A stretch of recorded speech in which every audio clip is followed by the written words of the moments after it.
Hello guys, in today's video I'm gonna show you how to turn off chat messages on your notification settings on your account on Reddit, easy and quick.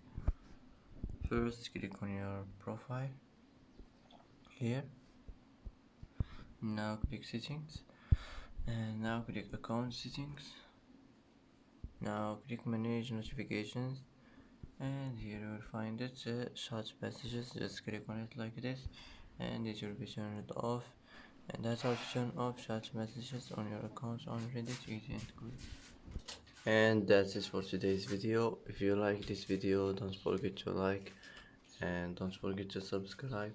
I hope this video is helpful for you, and thanks for watching till the end, and see you in the next video.